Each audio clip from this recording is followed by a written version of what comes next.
But if you close your eyes.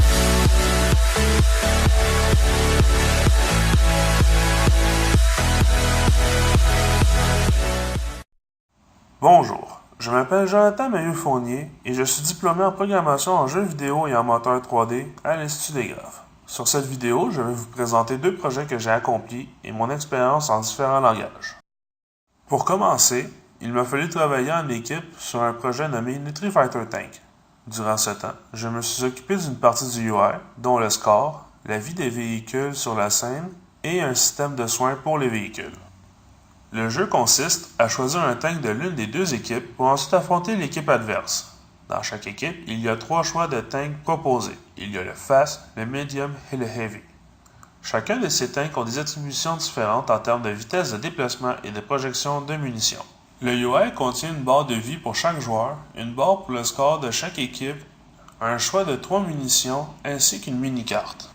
Pour les barres de vie, j'ai fait en sorte que chaque joueur en ait une et que le dommage reçu dépend de la force du tank de l'ennemi. Donc, un Fast fera moins de dommages qu'un Heavy. Quand un tank perd la totalité de ses points de vie, mon script va faire en sorte de regarder dans quelle équipe il était et enlever le nombre de points au score de son équipe, tout dépendant des points attribués à son type. L'équipe ayant perdu tous ses points perd immédiatement. Durant le jeu, il est possible de se soigner et ainsi se nettoyer, mais par contre, il est impossible de se déplacer et se défendre pendant ce temps. À chaque fois qu'une munition est nettoyée sur le tank, sa barre de vie se régénérera. Mon deuxième projet, qui était individuel, consiste en un jeu de chasse aux monstres. J'y ai créé quelques scènes, comme celle d'un terrain, d'un magasin et d'une pour les combats.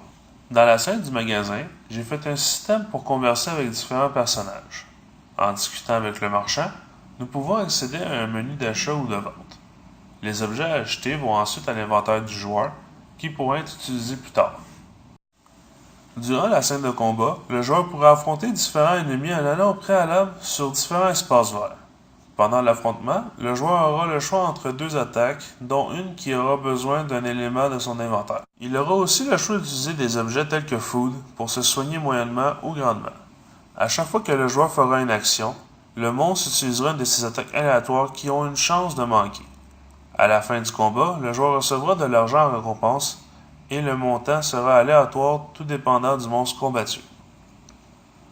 Voici plusieurs langages, librairies et moteurs de jeu que j'ai appris lors de mon apprentissage.